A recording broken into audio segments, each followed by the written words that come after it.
Maximum ছেলেমেয়েরা ধূমপানের ট্রেনিংটা নেয় এসএসসি পরীক্ষার পরে। কথা সত্য না মিথ্যা? ম্যাক্সিমাম ছেলেমেয়ে নষ্ট হয় এসএসসি পরীক্ষার পরে। যে ফাঁকা জায়গাটা আছে এই জায়গায় শয়তান তার কান্দে উঠে বসে, এদিকে নেই হেদিকে নেই হেদিকে নেই। এটা মাদ্রাসার ছেলেদের কান্দে উঠে। কেন বললাম? অনেক মাদ্রাসার ছেলে আছে দাখিল পর্যন্ত তে রেজাল্ট ভালো, ভালো ছাত্র ছিল, নামাজি ছিল। দাখিল পাশের পরে শয়তান তার এমন একটা চাবি দিছে, এখন খেতে পায় আমি আর মাদ্রাসায় নেই, আমি কলেজে ভর্তি। যেই ছেলেটা সুন্নতির পোশাক পরত, নামাজি ছিল, তাহাজ্জুদ গুজারি ছিল, টুপি মাথায় দিয়া চলতো, দাখিল পাশের পরে কলেজে ভর্তি হইয়া এখন আর জুলা প্যান্ট পরে না, টাইট প্যান্ট আর গেঞ্জি পইরা চলে। নামাজ নাই, রোজা নাই, এই রকমের পথভ্রষ্ট ছেলে মেয়ে আমাদের প্রত্যেক এলাকায় এলাকায় আছে না নাই? চাবিটা শয়তান দিছে কি পরীক্ষা করে? এসএসসি পরীক্ষা। তো দোকানদার শয়তানের খালতো ভাই, যার কারণে হেতে জানে যে এই অবস্থায় ছেলে মেয়েরা বিড়ি সিগারেট টানে, যেহেতু আমি একটা সুযোগ নেই, হেতের ব্যবসা দরকার। এই ছবিটা আবার আমাদের দেশের একজন শায়েখ তিনি উঠাই দিয়েছিলেন। তিনি যখন ছবি উঠাইতেছে দোকানদার তাড়াতাড়ি করে এটা শিখতেছে। আপনাদের জন্য বলি, আপনাদের ছেলে মেয়ে যখন পরীক্ষা দেয়, পরীক্ষা দেওয়ার পরে রেজাল্ট পর্যন্ত যে ফাঁকা সময়টা ছিল, এই সময়টাতে ছেলে মেয়েকে আপনি পাহারা দেওয়া এটা আপনার জন্য ওয়াজিব। আপনি তাকে সাপোর্ট দিবেন, তার মুভমেন্ট, চলাফেরা, হরকত আপনি খেয়াল রাখবেন, সে কোথায় যায় কি করে, এটা করার দরকার আছে না? এটা করতে পারেন না যে বাপ মা, সেই বাপ মার ছেলে মেয়ে কি হয়ে যায়?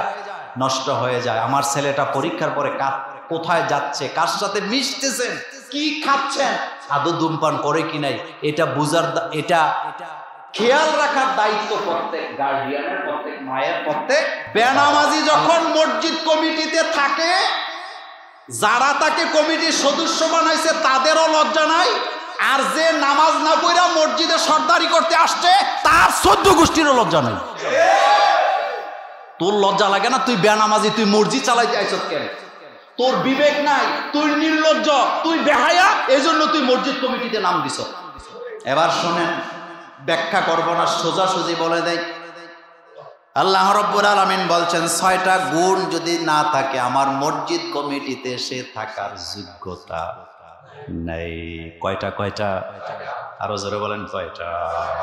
আল্লাহ রাব্বুল আলামিন সূরা তাওবা বলছেন 18 নম্বর আয়াত, ইন্নামা ইয়ামুরু মাসাজিদাল্লাহি মান আমানা বিল্লাহি ওয়াল ইয়াউমিল আখির وأقام الصلاة وآتى الزكاة ولم يخش إلا الله فعسى أولئك أن يكونوا من المهتدين। মসজিদ কমিটিতে যারা থাকবে, মসজিদের সভাপতি, সেক্রেটারি, মোতওয়াল্লি, সদস্য যারা হবেন, তাদের গুণাবলীর জন্য আল্লাহ পাক প্রথমে বলছেন আমার মসজিদ কমিটিতে, আমার মসজিদ পরিচালনা কমিটিতে যারা থাকবে, 1 নাম্বার গুণাবলী তাদের আল্লাহর প্রতি পূর্ণ ঈমান থাকা লাগবে। যদি শিরিক বেদাতে লিপ্ত থাকে আমার মসজিদের কমিটিতে জায়গা পাওয়ার সুযোগ নাই। 2 নাম্বার পরকালের উপরে বিশ্বাস রাখা লাগবে। 3 নাম্বার নামাজি হওয়া লাগবে, সালাত আদায়কারী হওয়া লাগবে। কোন বেনামাজিকে মসজিদ কমিটিতে রাখা যাবে না, এটা মোল্লার কথা না, আল্লাহর কথা। 4 নাম্বার যারা যাকাত দেয়। 5 নাম্বার যারা আল্লাহ ছাড়া কাউকে ভয় পায় না, তারাই মসজিদের মুতাল্লি, সভাপতি, সেক্রেটারি হবে। আর 6 নাম্বার যারা হেদায়েতের পথে চলতে চায়, হক জানার পরে হকটাকে মানে, বাতিলটাকে ছেড়ে দেয়, হক জানার চেষ্টা করে, হেদায়েতের পথে মরণ পর্যন্ত থাকতে চায়, এই 6টা গুণ যাদের মধ্যে থাকবে না মসজিদ কমিটিতে আসার কোনো যোগ্যতা নাই। কথাগুলা কার? অনেকের কাছে মজা লাগবে না এই কথাগুলো, আমি জানি, কিন্তু কথা তো আমার নয়। আল্লাহ পাক বলছেন কিন্তু আমাদের দেশে মসজিদ কমিটিতে যারা আসে তারা কেমন লোক, তারা কেমন লোক এই ব্যাপারে আমি 10টা কথা বলি। 1 নম্বরে, আমার দেশে মসজিদ কমিটিতে আসে তারা টাকাওয়ালা যারা, কথা কথা ঠিক বললাম, হোক সেটা হারাম টাকা। 2 নম্বরে, আমার দেশে মসজিদ কমিটিতে আসে তারা সাফাবাজি করে যারা। হেতের সাফার মধ্যে এত জোর, হেতে ইমামকে মুয়াজ্জিনকে লাঞ্ছিত করতে দ্বিধাবোধ, তার মুখের মধ্যে লাগাম নাই, যারে তারে হামলা করে কথা দিয়া, এরকমের লোক মসজিদ কমিটিতে আসে কি আসে না? 3 নম্বরে গোয়ার, গোয়ার বুঝেন, গোয়ার বুঝেন, যেদিকে ছুটলো তো দুশাইনা গরু চিনেন? আমরা ছোটবেলা দেখছি মাঠের মধ্যে অনেক গরু, কিন্তু 1-2টা থাকতে, হেতে ঘাস খায় না। কিছু গরু আছে নীরবে নীরবে ঘাস খায়, আর কিছু আছে হেডারে ডুস মারে, হেডারে মারে, হেডারে মারে। আমার কলেজের ভাইয়ারা, আমাদের মসজিদ কমিটিতে আসে তারা আলেম ওলামা বিদ্বেষী যারা, কথা বল না কেন? ইমামকে অপদস্থ করতে পারলে মসজিদ কমিটির সভাপতি সেক্রেটারি হওয়া যায়, অনেক ক্ষেত্রে আমি দেখছি। হেতের কাছে আলেমের কোনো দাম। এরপরে আমাদের মসজিদ কমিটিতে বেনামাজি একেবারেই নাই। কথা আসতে কোন কেন? আমি কিন্তু আবার জুমুরের মসজিদ কমিটির কথা বলতেছি।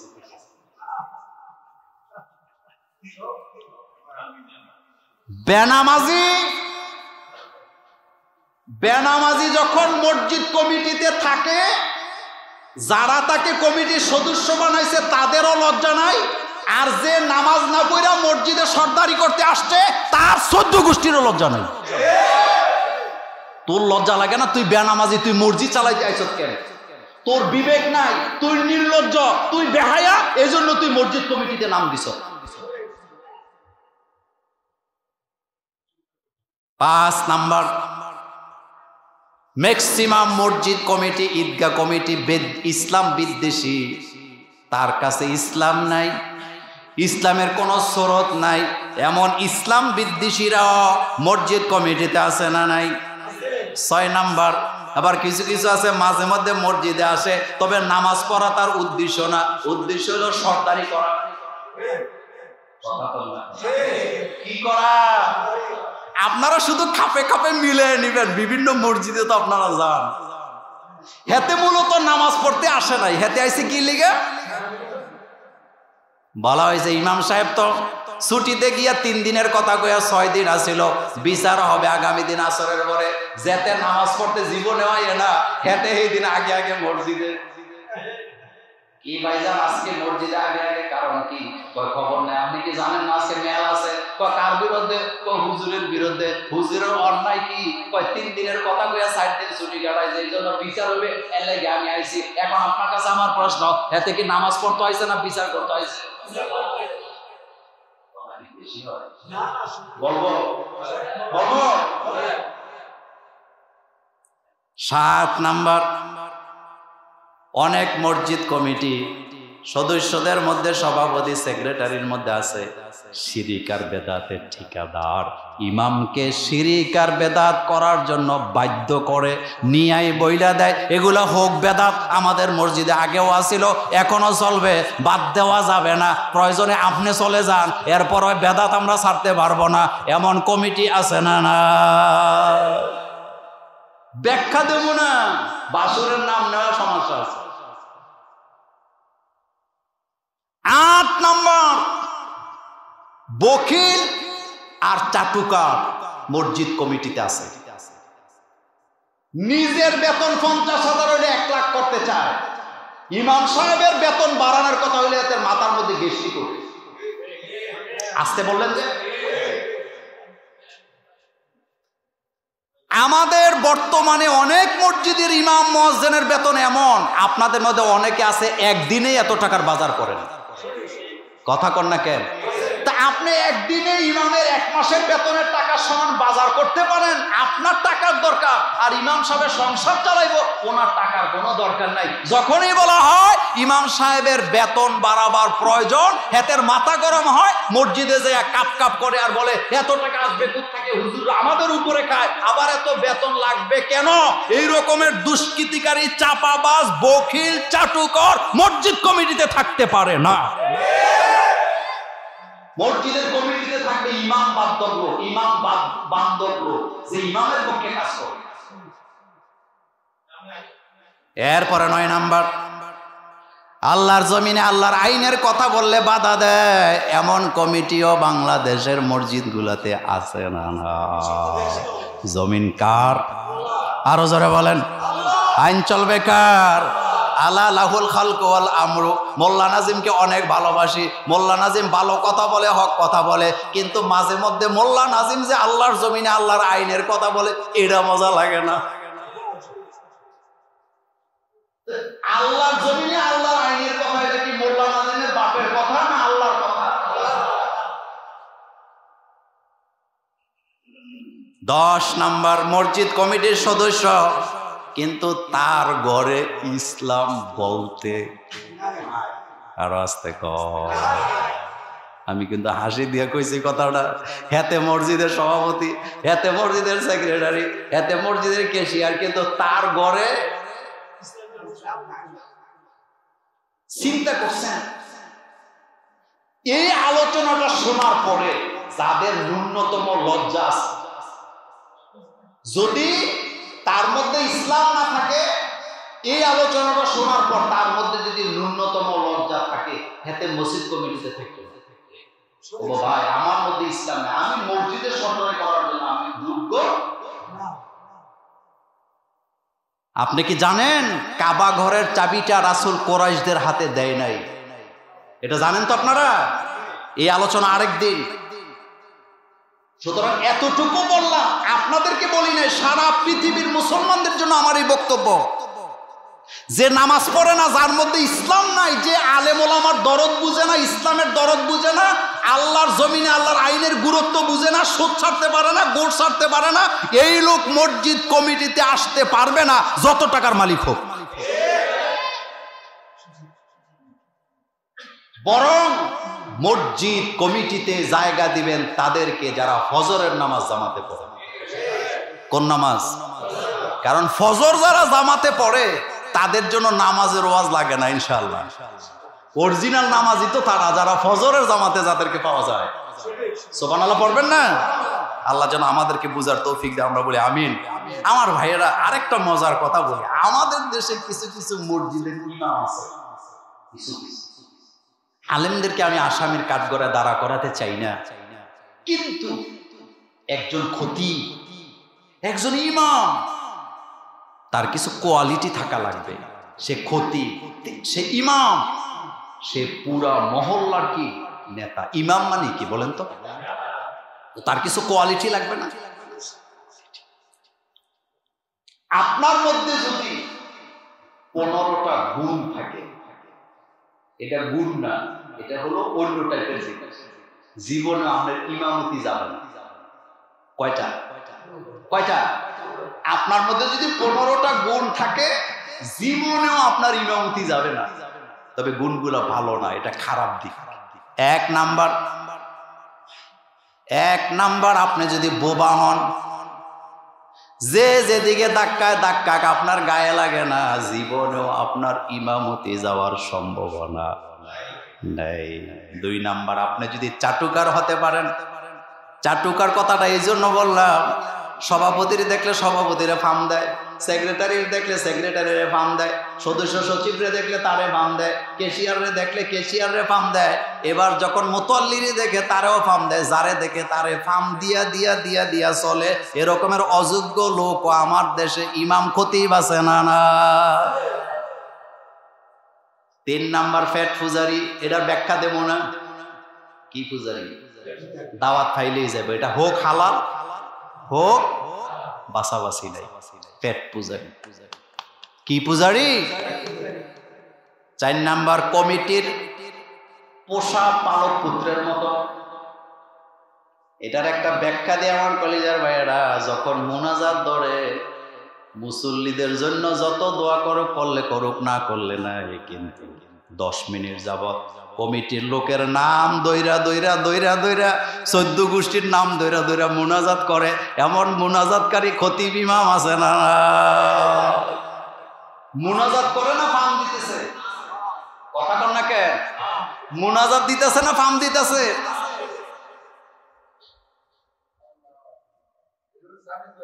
ঢাকার এক জায়গায় আমি জুমার নামাজ পড়ছিলাম। আল্লাহি ইমাম সাহেব যা ওয়াজ করছে শুনছে। এরপরে যখন মুনাজাতে গেছে, লম্বা মুনাজাত বাংলায় চলতেছে, সভাপতির নাম, সেক্রেটারির নাম, ক্যাশিয়ারের নাম, মুতোয়াল্লির নাম, অবাক নাই। নামাজ পড়ে যায়া যেখানে ছিলাম ওদেরকে বললাম, আপনাদের ইমাম সাহেব মাশাআল্লাহ যোগ্য ব্যক্তি, এত লোকের নামে মুনাজাতে নাম ধইরা দোয়া করে। ও একজন হাসি দিয়া কয়, মোল্লা ভাই, এটা মূলত চাকরি ঠিকানের জন্য তেল মারে। কি মারে? 5 নাম্বার। অনেক মসজিদের ইমাম আছে জর্দা খাইয়াই নামাজে দাঁড়ায়। বিড়ি খাইয়া নামাজে দাঁড়ানো, জর্দা খাইয়া নামাজে দাঁড়ানো, দুইটার মধ্যে কোনো পার্থক্য নাই। 6 নাম্বার হারামখোর। হারামখোর কেন বলছি? কারণ হালাল হারাম বাসে না, চিনে ঠিকই। 7 নাম্বার ব্যাংক বিমা সুদী কারবারের সাথে জড়িত, প্রতিষ্ঠানের সাথে দহরম মহরম সম্পর্ক রাখিয়া ইমামতি চালায়, এমন ইমাম আছে না? 8 নাম্বার তাকওয়ার পোশাক নাই। 9 নাম্বার টাকটোর নিচে কাপড় পরে নামাজ পড়ায়। 10 নাম্বার তাদের এলেমের অবস্থা হইল ফুটপাতে যে ইসলামের বই পাওয়া যায়, কোরআন হাদিসের জ্ঞান নাই, কিন্তু মাঝে মধ্যে দেখবেন আইটা ফুটপাতের মধ্যে বই বিক্রি করে। স্বামীর আগে খাইলে, স্ত্রী যদি স্বামীর আগে খায়, স্বামী মরে যায়, এটা করলে সেটা হয়, এরকমের বই পইরা বক্তৃতা দেয়, এরকমেরও আছে না? 11 নাম্বার জুমার খুতবায় বসেও মিথ্যা গল্প গুজব বানোয়াট কাহিনী বলে, এরকমের আসেনি? 12 নাম্বার নিজের চাকরি টিকিয়ে রাখার জন্য কমিটির অন্ধ গোলামি করে। 13 নাম্বার দ্বিমুখী চরিত্র। কয়মুখী? দ্বিমুখী চরিত্র, যারে দেহে জিন্দাবাদ। 14 নাম্বার ওই যে প্রথম বলছিলাম কমিটির পা চাটা। এমনও দেখছি আমি, নর্মাল বিষয়, আলেম ইমাম সাহেবের কোনো দোষ নাই, কমিটি খেপছে, বাসা যেয়া সভাপতির পায়ে দৌড়ালায়। আচ্ছা, আপনার কাছে জানতে চাই, সভাপতির পাশ হইয়া ইমামতি করা এটা কি বেশি জরুরি? আস্তে করে হতো না, জোরে কর, এটা কি বেশি জরুরি? আপনি না খতিব, আপনি না নবীদের ওয়ারিস, আপনারা নবীদের ওয়ারিস, আপনি না আল্লাহ রাসূলের প্রতিনিধিত্ব করছেন মিম্বরে বসে। যেই মিম্বরটাতে আপনি বসছেন, এই মিম্বরটা কোনো নেতা নেত্রী আপনাকে উপহার দেয় নাই, কোনো রাষ্ট্রপ্রধান আপনাকে উপহার দেয় নাই। এই মিম্বরে বসার জন্য আল্লাহ রাসূল আপনাকে এটা দিয়েছে। সুতরাং আপনি কারো কাছে মাথা নত করা এটা মানায় না। আমার কলিজার ভাইয়েরা, এরপরে সর্বশেষ 15 নাম্বার, কখনো আল্লাহর জমিনে আল্লাহর দিনের কথা, দিন কায়েমের কথা বলে না। এরকমের খতিব ইমাম আছে তো পাবেন। এখন আসেন আমার ভাইয়েরা, কি ধরনের ইমাম খতিব আপনি নিয়োগ দেওয়া উচিত? 1 নাম্বার, আপনি এমন একজন নিয়োগ খতিব, এমন একজন ইমামকে আপনি মসজিদের ইমাম বানাবেন যিনি সমাজের সুশাসন ও শান্তি প্রতিষ্ঠার জন্য মসজিদে বসে গুরুত্বপূর্ণ ভূমিকা পালন করে। আল্লাহ রাসূল সাল্লাল্লাহু আলাইহি ওয়াসাল্লাম তিনি রাষ্ট্র চালাইছে কোথায় বসে? মসজিদে নববীর ভিতরে রাসূল সাল্লাল্লাহু আলাইহি ওয়াসাল্লামের রওজা মোবারকের উত্তর পাশে একটা জায়গা আছে, উঁচু জায়গা। যারা উমরা হজ করছেন বা হজে গেছেন দেখছেন, এটা গ্রাও করে রাখে। এটাকে বলা হয় মাজলিসে শুরা। কি বলা হয়? মাজলিসে শুরা, মানে যেখানে বসে রাসূল রাষ্ট্র পরিচালনা করতেন। মসজিদ কেন্দ্রিক, মসজিদ ভিত্তিক রাষ্ট্র। এজন্য ইমাম খতিবের দায়িত্ব এমন একজন খতিবকে নিয়োগ দিবেন যিনি মিম্বরে বসে সমাজের সকল অসঙ্গতি নিয়ে কথাবার্তা বলবেন, কারণ তিনি আমার ইমাম। দেখেন, আপনার যখন কোনো অসুস্থতা দেখা দেয়, ছেলে মেয়ে যখন অসুস্থ হয়, তখন ডাক্তার যখন আমরা দেখাই, ছোট ডাক্তার দেখাই না বড় ডাক্তার? যদি কয় এই বেটা, যেই ডাক্তারের নাম তুমি বলছো ভিজিট কত, কয় 300 টাকা। দূর বেটা, 300 টাকা ভিজিট আছে? এদের ডাক্তার না বেটা, এটা দোরা সাহেবের ডাক্তার। তো কয় না, এটাও তো না। তো কত লাগবে? কয় আরো ভালো ডাক্তারের নাম বল, যার ভিজিট 1000-এর উপর। ডাক্তার দেখাবেন দুনিয়ার অসুস্থতা চিকিৎসা করার জন্য, আপনি বেশি ফিসওয়ালা ডাক্তার খুঁজেন, বড় ডাক্তার। কিন্তু যখন মসজিদের ইমাম নিয়োগ দিবে, খতিব নিয়োগ দিবে, কিছু কিছু সরকার হয় এত বেশি নিহার দিয়া বড় হুজুরের দরকার নাই, আমরা কোন রকম হইলেই হইল।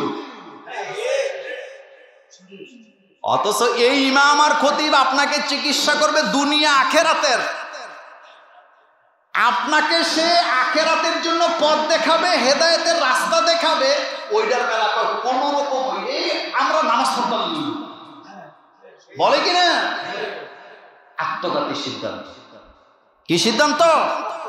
এমন একজন খতিব চাই যিনি সমাজের সংস্কার নিয়ে কথা বলবেন। 2 নাম্বার, মসজিদের ইমাম হিসাবে যার মধ্যে তাকওয়া আছে এবং যিনি আপোষহীন, হকের ব্যাপারে কারোর সাথে আপোষ করে না, এই রকমের ব্যক্তিকে আপনি ইমাম এবং খতিব নিয়োগ দিবেন। যে ইমাম আর খতিবের বউ পর্দা করে না, তার পরিবারে ইসলাম মানে না, এরকমের লোককে খতিব হিসাবে নিয়োগ দেওয়া যাবে। 3 নাম্বার, খতিব সাহেব খুতবার মাধ্যমে নারী পুরুষ সকল, তার খুতবার মাধ্যমে নারী পুরুষ সকলে উপকৃত হবে এমন বিষয়ভিত্তিক আলোচনা করতে পারেন যিনি, তাকেই খতিব হিসেবে, ইমাম হিসেবে নিয়োগ দেওয়া উচিত। 4 নাম্বার, সমাজে ভ্রাতৃত্ব, শান্তি, শৃঙ্খলার বিষয়ে যিনি কথা বলেন, তাকেই খতিব হিসেবে নিয়োগ দেওয়া কি উচিত। ঝগড়া যিনি লাগায় তিনি খতিব হবেন না, ঝগড়া যিনি ঠান্ডা করেন তিনি খতিব হবেন?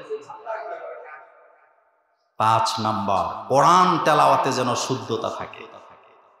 কোরআন তেলাওয়াতে যেন শুদ্ধতা থাকে। 6 নাম্বার, ভয় ভীতির ঊর্ধ্বে থাকবেন তিনি, আল্লাহ ছাড়া কারো ভয় তার হৃদয়ে থাকবে না। তিনি যখন মিম্বরে বসে কথা বলবে, তিনি তখন কথা বলবে শুধুমাত্র কার দিকে তাকায়া? কমিটি উপরে পড়লো না কার উপরে পড়লো, এটা ওনার দেখার সময় নাই। 7 নাম্বার, পাক পবিত্রতার ব্যাপারে তার জ্ঞান থাকতে হবে, শরীয়তের পাক পবিত্রতা। বলেন কি? পাক পবিত্রতা। এরপরে 8 নাম্বার, অবশ্যই নামাজের মাসআলা মাসায়েলের ব্যাপারে তার জ্ঞান থাকতে হবে, কারণ তিনি ইমাম। তিনি কি? ইমাম। আল্লাহ যেন আমাদেরকে কবুল করেন, আমরা বলি আমিন। আমার কলিজার ভাইয়েরা, এখন একটা আলোচনা করি, সেটা হলো আমাদের বাংলাদেশে কয়েকদিনের পত্রিকায় দেখলাম এসএসসি পরীক্ষা যারা দিল, রেজাল্ট আসার পরে প্রতি বছরই ছেলে মেয়েরা রেজাল্ট খারাপ করার কারণে আত্মহত্যা করে নাকি করে না? এই বছরও 11 জন আত্মহত্যা করছে। পত্রিকায় আসছে 8 জন, হসপিটালে আছে আরো 4 জন, কিন্তু অন্য ইতে পাইলাম 11 জন ছেলে মেয়ে এসএসসি রেজাল্ট দেওয়ার পর আত্মহত্যা করছে। আমি আপনাদেরকে বলি, এই আত্মহত্যার জন্য মূলত মা বাপেরা দায়ী, কারণ তারা তাদের ছেলে মেয়েকে ইসলাম শিক্ষা দিতে, আপনি ছোটবেলা থেকে যদি তারা শিক্ষা দিতেন যে দুনিয়া পরীক্ষার রেজাল্ট এটা কিচ্ছু না, আসল পরীক্ষা তো আল্লাহ নিবেন কিয়ামতের মাঠে, এই পরীক্ষায় একবার ফেল করলে আরেকবার পরীক্ষা দেওয়া যায়, আরেকবার ফেল করলে আরেকবার দেওয়া যায়। তুমি ভালো মানুষ হও, ভালো রেজাল্টের চাইতে ভালো মানুষ হওয়াটা তোমার জন্য জরুরি। এই তালিমটা যদি মা বাপ ছেলে মেয়েরা আগে দিতেন, তাহলে কখনো ছেলে মেয়ে পরীক্ষায় পাশ করার পরে আত্মহত্যার মতো মহা পাপ বাছাই করতেন। আপনি আপনার ছেলে মেয়েকে বলার দরকার ছিল যে বাবা মা শোনো, সকল বিভাগে ফার্স্ট হওয়া ছেলে মেয়ে নিম্নমানের চরিত্র আমরা দেখেছি, কোনো কাজে লাগে না এরকমও দেখছি। আবার ক্লাসের মধ্যে সর্বশেষ বেঞ্চে বসে যে প্রাইমারি স্কুল হাই স্কুল পার করছে তাকে আমরা সর্বোচ্চ মর্যাদা পাইতেও আমরা কি, এ কথাটা সত্য না মিথ্যা? তাহলে আপনি ছেলে মেয়েকে তালিম দেওয়া উচিত ছিল ভালো মানুষ হও, ভালো ছাত্র হওয়ার ক্ষেত্রে। আমি এসএসসি পরীক্ষার্থী ছেলে মেয়েদের জন্য বলতে চাই, তোমরা যারা রেজাল্ট খারাপ করছো, 2 বার 3 বার 4 বার ফেল করার পরেও প্রফেসর হয়েছেন, হাই স্কুলের হেডমাস্টার হয়েছেন, স্বর্ণপদক পাওয়া টিচার হয়েছেন, এমন ঘটনা বাংলাদেশে আছে না নাই? আমি দেবিদ্বারের একজন শিক্ষকের নাম জানি, নামটা বলতে চাই না, তিনি আছেন আমার কাছে, আমি জানি তার একটা জীবনীতে দেখলাম, সে পরীক্ষায় ফেল করতে করতে করতে করতে 10-12 বার করছে। কয়বার? এসএসসিতে, মানে মেট্রিক পরীক্ষা। আগে তো এত ছাত্র ছিল না, একটা লোক এতবার ফেল করার কারণে বোর্ড তাকে ডাকায় নিচ্ছে, ডাকায় নিয়ে বলছে বেটা এতবার পরীক্ষা দিছো, বারবার ফেল করো, কারণটা কি? তোমার খাতায় তো ভালো লেখাও থাকে না। সে তখন জবাব দিছে আমি তো ফেল করি অন্য কারণে। কই কি কারণ? কই পরীক্ষার হলে যখন যাই, প্রশ্নপত্র যখন হাতে নেই, তখন আমি দেখি এগুলা সব আমি পারি। তো পরীক্ষা তো আসার দরকার ছিল যেটা আমি পারি না, এই রকমের প্রশ্ন, তাইলে আমি চেষ্টা করে পরীক্ষা দিয়ে পাশ করতাম। এখন যা আসে সবই আমি পারি, আমি পরীক্ষা দিয়ে পাশ করবো কেন? একথা শোনার পরে বোর্ড তার ব্যাপারে সিদ্ধান্ত নিছে এবং তারে পাশ করাইছে না শুধু, সে স্বর্ণপদক পাওয়া টিচার। সুতরাং বিষয়টা বুঝাবেন ছেলে মেয়েকে। আমি যেমন আমি এবং আমার ওয়াইফ, আমার ঘরে আমার ছেলে মেয়েকে সব সময় বলি ভালো ছাত্র দরকার নেই, ভালো মানুষ চাই। চুপ করে আছেন যে কি চাই? এবার আসেন, আত্মহত্যা করা কি জায়েজ আছে? আল্লাহ রাব্বুল আলামিন আত্মহত্যার ব্যাপারে বলছেন ওয়ালা তাকতুলু আনফুসাকুম ইন্নাল্লাহা কানা বিকুম রহিমা। আল্লাহ পাক বলছেন খবরদার তোমরা নিজেরা নিজেদেরকে হত্যা করো না। এক কথা আত্মহত্যা করো না, আল্লাহ দয়ালু। এই কথার ব্যাখ্যাটা আপনি বুঝবেন। যেই আয়াতে আল্লাহ বলেন আত্মহত্যা করো না, আল্লাহ কিন্তু দয়ালু, তার মানে বোঝা গেল যিনি আত্মহত্যা করলেন তিনি ডিপ্রেশনে ছিলেন। আল্লাহ বলতেছে ডিপ্রেশনে ভোগার দরকার নাই, আল্লাহ এত দয়ালু, এখন যে অবস্থায় আছো সেই অবস্থা থেকে উন্নত অবস্থায় পৌঁছায় দিবেন কে? এইবার ফেল করছো, আত্মহত্যা করো না, আল্লাহ বলতেছে আমি দয়ালু। এইবার তো তুই ফেল করছো, পাস করলে হয়তো তুই সেকেন্ড ডিভিশন পাইতি, আগামী বছর আমি তোরে ফার্স্ট ডিভিশন পাওয়াই। এ ক্ষমতা কার? এ ক্ষমতা কার? কথা তো আপনি সময় কিন্তু যাচ্ছে, এই জন্য ব্যাখ্যা দিলাম না। আল্লাহ বলতেছে বান্দারে আমি কিন্তু দয়ালু, তুই ডিপ্রেশনে যাই আত্মহত্যা করিস না। একজন ইমাম নাকি আত্মহত্যা করছে, এটা ফেসবুকে আসে। আসলে সে আত্মহত্যা করছে কিনা এটা এখনো নিউজ পাওয়া যায় নাই। তার স্ত্রী তার শাশুড়ির ব্যাপারে সে অভিযোগ করেছেন ফেসবুকে, লাশ পাওয়া গেছে একটা নরসিংদী, একজনের লাশ আরেকজনের কথা বলে দিচ্ছে। ওই ব্যাপারে আজকে আলোচনা করবো না, কিন্তু এতটুকু বলবো ডিপ্রেশনে পড়ে হোক, বিপদে পড়ে হোক, ধৈর্য ধারণ করা লাগবে। আত্মহত্যার মতো গর্হিত কাজ বাছাই করা যাবে। রাসূল করিম সাল্লাল্লাহু আলাইহি ওয়াসাল্লাম আত্মহত্যাকারীর জানাজা পড়েন নাই। হযরত আবু হুরায়রা রাদিয়াল্লাহু তাআলা আনহু হাদিস, রাসূল করিম সাল্লাল্লাহু আলাইহি ওয়াসাল্লাম বলেছেন মান কাতালা নাফসা, যে ব্যক্তি নিজের নিজে হত্যা করে, ধারালো অস্ত্র দিয়ে হত্যা করলো, জাহান্নামের মধ্যে এই অবস্থায় সে থাকবে, নিজেকে ধারালো অস্ত্র দিয়ে হত্যাই করতে থাকবে। যে ব্যক্তি পাহাড়ের উপর থেকে লাফ দিয়া পরে আত্মহত্যা করছে, জাহান্নামের ভিতরে সারা জীবন এইভাবে লাফায়া লাফায়া গড়ায়া গড়ায়া তাকে শাস্তি দেওয়া হবে। যারা দুনিয়াতে আগুনে পড়ে ঝাঁপ দিয়ে মারা গেছে, কিয়ামতে ওই জাহান্নামের ভিতরে, তাকে এভাবেই লাফায় লাফায় জাহান্নামের আগুনে পড়া লাগবে। এই শাস্তির কথা বলেছেন মুহাম্মদুর রাসূলুল্লাহ সাল্লাল্লাহু। একজনের জানাজা হাজির করা হলো, রাসূলকে বলা হলো, হুজুর এই লোকটা আত্মহত্যা করেছেন। আল্লাহ রাসূল তার জানাজা পড়েন নাই। রাসূল জানাজা পড়ে নাই তার মানে কি? আহলুল সুন্নাতুল জামাতের আকীদা হলো, কেউ যদি আত্মহত্যা করে মারা যায় তার জানাজা পড়বেন, তবে সাধারণ লোকেরা পড়বে, নামি দামি উচ্চ মানের কোন আলেম ওলামা তার জানাজা পড়বে। এটা তার জন্য শাস্তি। কারণ আত্মহত্যা করাটা কবিরা গুনাহ। কি গুনাহ? কবিরা গুনাহ। আত্মহত্যা করা যাবে না। রাসূল করিম সাল্লাল্লাহু আলাইহি ওয়াসাল্লাম তিনি জানাজা পড়েন নাই, তবে জানাজা পড়তে তিনি নিষেধ করেন নাই। তাহলে জানাজা পড়া যাবে না কাদের, এই ব্যাপারে আপনাদেরকে আমি বলি।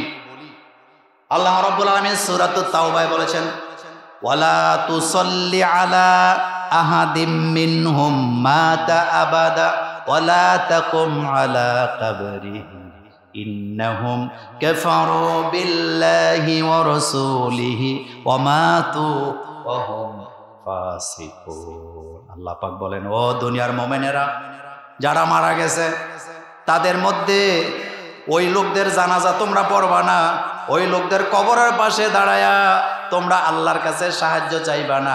এক নম্বরে যারা কুফরি করে আল্লাহ আল্লাহ রাসূলের সাথে, যারা কাফের অবস্থায় মারা গেছে তাদের জানাজা পড়া যাবে না। দুই নম্বর ফাসিক।